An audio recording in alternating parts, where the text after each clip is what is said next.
BJP நினைக்கிற மாதிரி கொடுத்தா அது சரி, இருக்கிற நிலைகளை கொடுத்தா அது தவறா? என்ன கருத்து சார் இது? நீங்க நினைக்கிற மாதிரி உங்களுக்கு தலைப்பு செய்தி வர்ற மாதிரி வந்து செய்திகளை போடுவீங்களா? அது மாதிரி நினைக்காதீங்க சார்.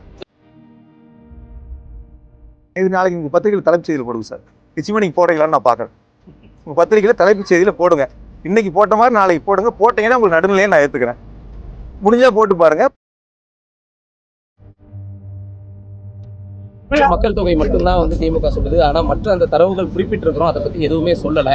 வேணும்னே மக்கள் மத்தியில வந்து ஒரு தவறான ஒரு கருத்தை தான் வந்து திமுக கொண்டு போகுது. சரி, அவங்களே திட்ட அறிக்கை கொடுப்பதற்கான ஏற்பாடுகள் சார், மாற்று திட்ட அறிக்கை கொடுப்பது இப்போ அரசாங்கம் அவங்க அனுப்பிச்சிருக்கிறாங்க. அதுக்கு சரி பண்ணி அவங்க என்னென்ன கேட்டிருக்கிறாங்கிறத முடிவெடுப்பாங்க. அதிகாரிகள் வந்து சமம் முடிவெடுப்பாங்க. ஏற்கனவே உலக வங்கியெல்லாம் வந்து பார்த்து இறுதி செய்யப்பட்ட பிறகுதான் அந்த அறிக்கை. 15 மாசமா ஆச்சு சார் இது படிக்க.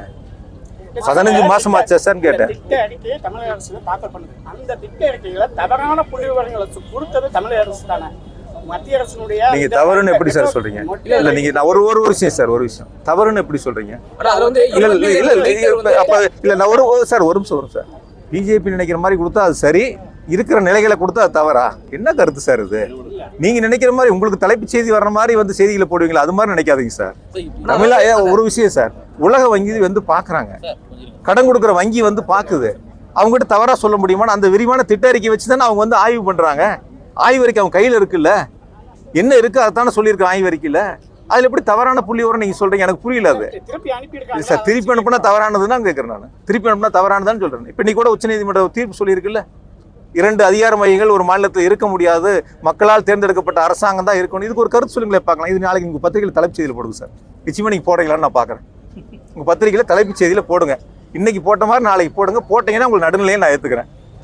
முடிஞ்சா போட்டு பாருங்க. உங்க மேனேஜ்மெண்ட்ல பேசி பாருங்க. நல்ல ஒரு தீர்ப்பு, இந்தியாவுக்கு வழிகாட்டக்கூடிய ஒரு தீர்ப்பு உச்சநீதிமன்றம் கொடுத்துருக்கு.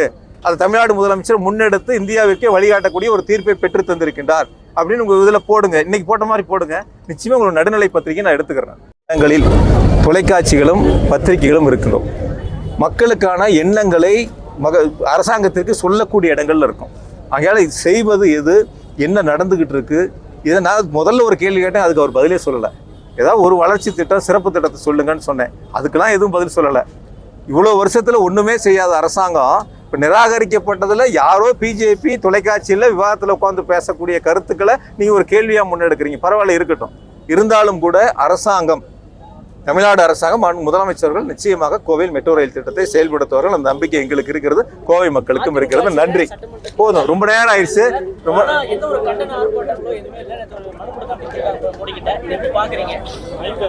சார், அதிமுகவை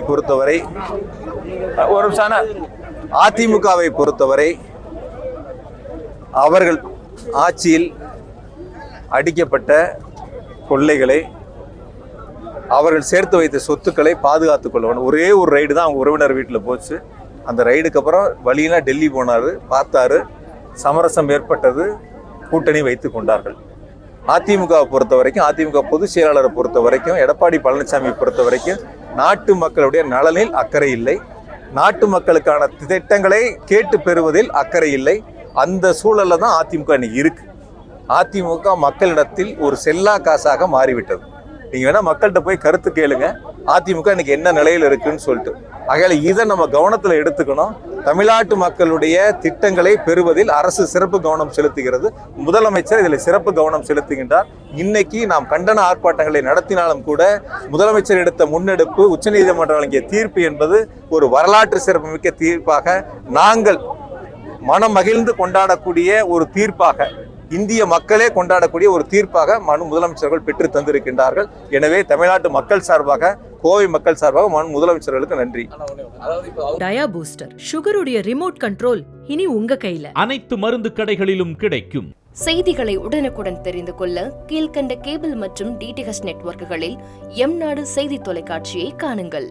பாதகம் செய்பவரை கண்டால் நாம் பயம் கொள்ளலாகாது பாப்பா.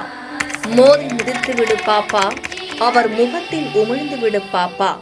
அண்மை செய்திகளை உடனுக்குடன் தெரிந்து கொள்ள இணைந்திருங்கள் எம்நாடு தொலைக்காட்சியுடன்.